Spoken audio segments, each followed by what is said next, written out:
YouTube, what's going on with y'all, man? Glad to see you, family. I knew y'all was gonna make it back for another video. Glad to have you. Glad to be here with you. We are in our series, The Checkup, where we check in with all 32 teams across the NFL landscape as we get ready to head into week 1. It's almost here. Tomorrow, September 1st. First game of the season is September 9th. I'm ready. I'm so ready. I know y'all ready. I'm ready. So let's get it. We're going to head to New York. We've already taken care of the Jets, but there's 3 teams in New York. We've already taken care of the Bills. So that leaves one team left. The New York Football Giants. They're in the NFC East. I don't know how competitive that division is going to be. I do know Washington football team got a great defense. Will Ryan Fitzpatrick be able to do enough on the offensive side of the ball for them to win a decent enough amount of games to win that division? Dallas got Dak coming back. Is Zeke going to stay healthy? Is Cooper going to stay healthy? That offense is good. Offensive line, are they going to stay healthy? Zach Martin, Tyron Smith, are y'all going to stay healthy? Is Dallas defense going to be better? Added pieces, change the defensive coordinator, but are y'all going to be able to put that together to be successful? Philadelphia Eagles. Y'all already know how I feel about the Eagles, so I'm not even going to waste time talking about them. Then we have the New York Football Giants.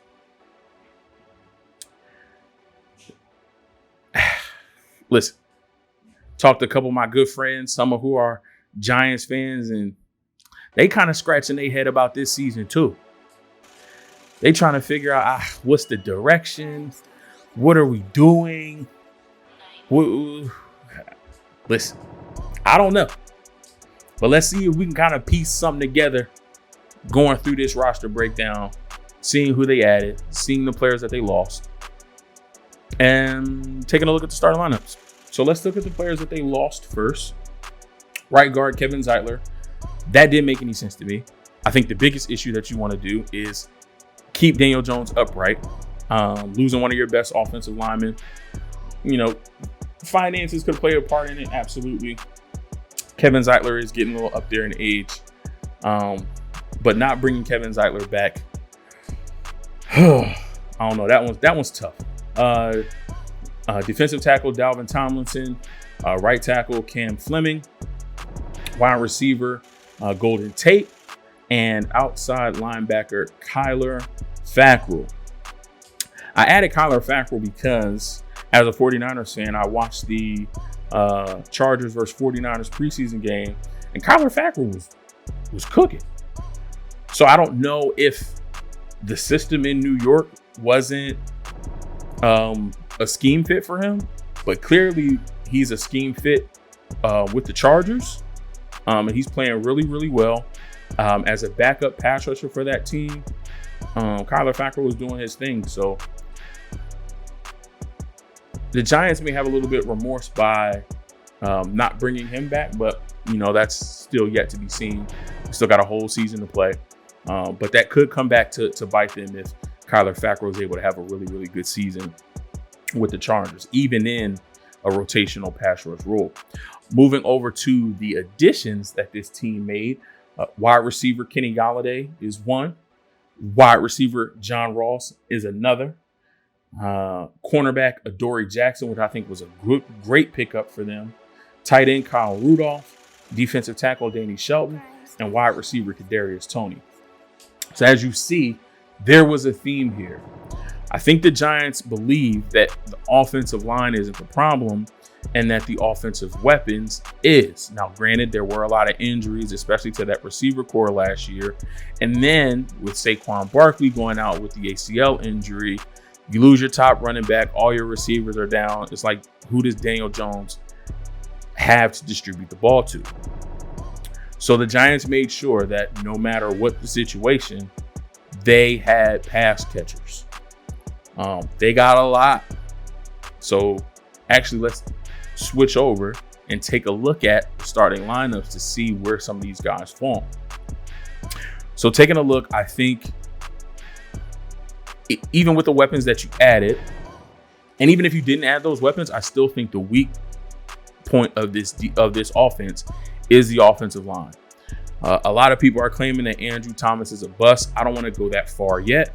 He just may need to take some time to really get acclimated to the NFL speed of the game.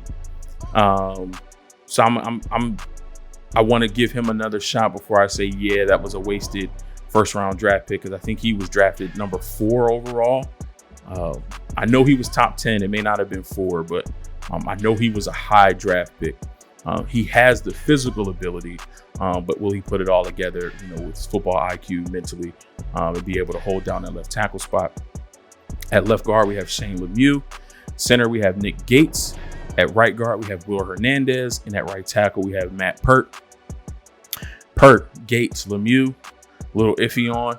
Hernandez was supposed to come in and be a stabilizing factor on that interior as a guard. He also, too, hasn't put it together 100%, where he's using his physical ability, his size, his strength, his ability to just move another man, against that man's will. He hasn't really been able to put that all together. So for me, offensive line is a big key here of this success. Quarterback, we have Daniel Jones, who I don't think is a bad quarterback. I think he still needs to improve as far as decision making. He still needs to improve as far as, reading a defense and taking what the defense gives him, but also being able to manipulate the defense into giving him what he wants. But I don't think he's a bad quarterback. I think he has all the physical attributes to do well and be successful. So hopefully that offensive line can give him the time and the protection that he needs to really showcase all of his talent. We got Saquon Barkley coming back from the ACL injury. It may take him a little bit to get up and running, but watching his offseason program and the way he's been working out, I think he's going to be just fine. Then we go to the pass catchers. At tight end, we have Evan Ingram. He's been inconsistent with catching the ball. And if you're a pass catching tight end, the one thing that you cannot do is drop the ball. That's why they went out and brought in veteran Kyle Rudolph, just in case. They need to, feature the veteran who's a little bit more short-handed, more on the offense, in case Evan Ingram, still has a case of the drops.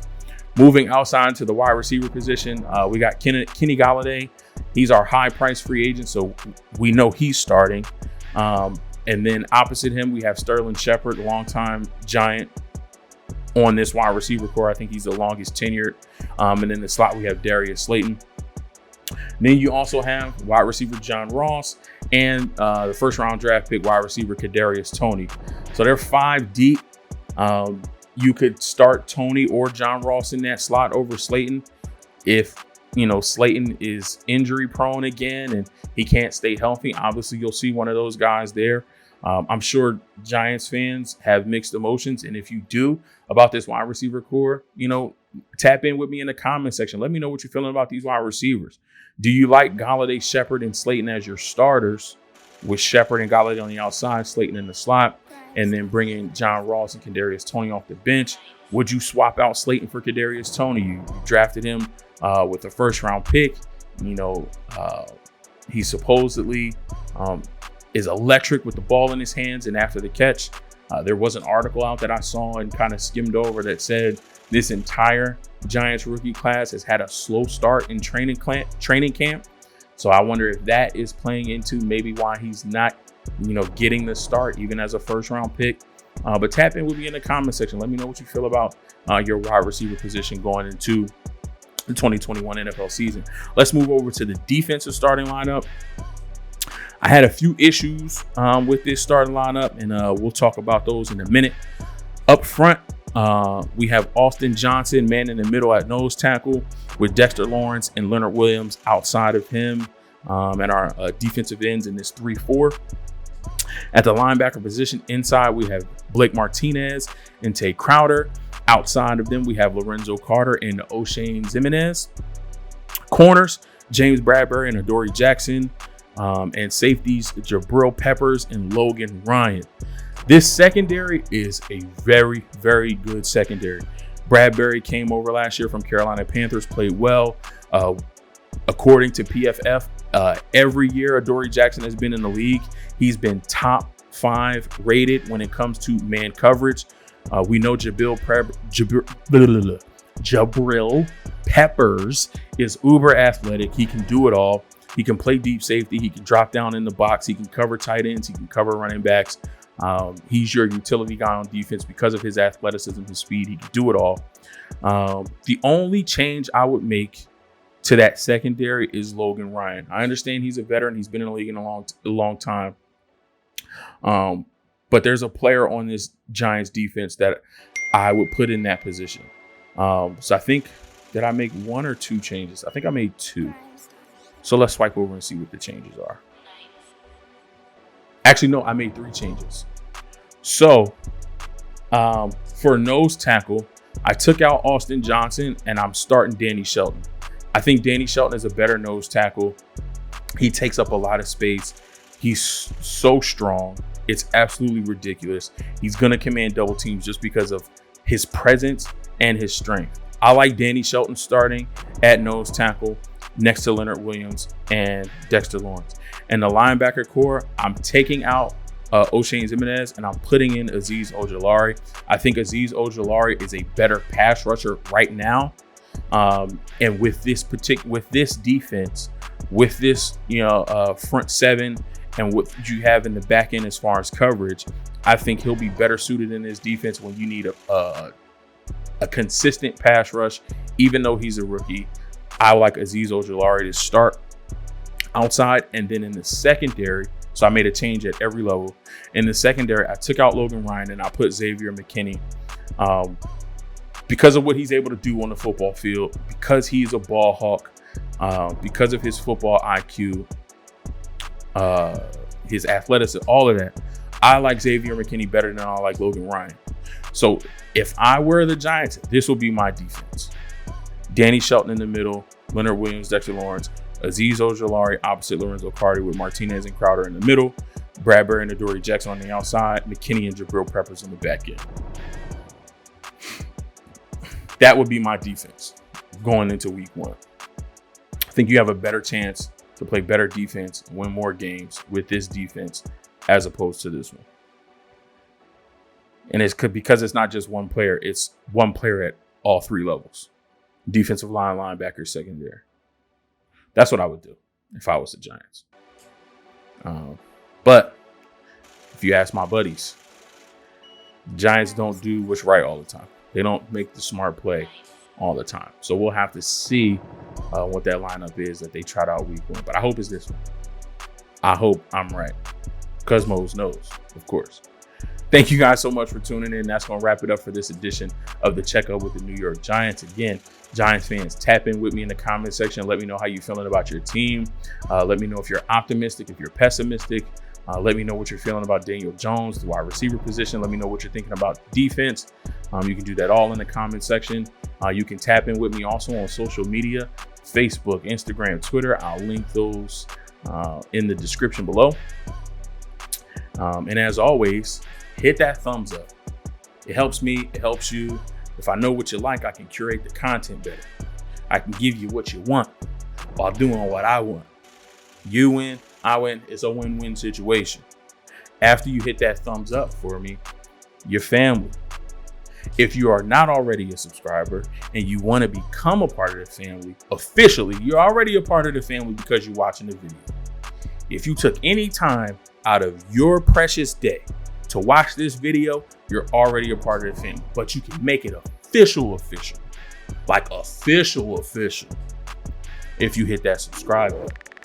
Then take another 2 seconds and hit that bell icon so that you get notified every time new content drops right here at Mo's Knows. Love and appreciate you, and I'll catch you in the next video. Y'all be easy.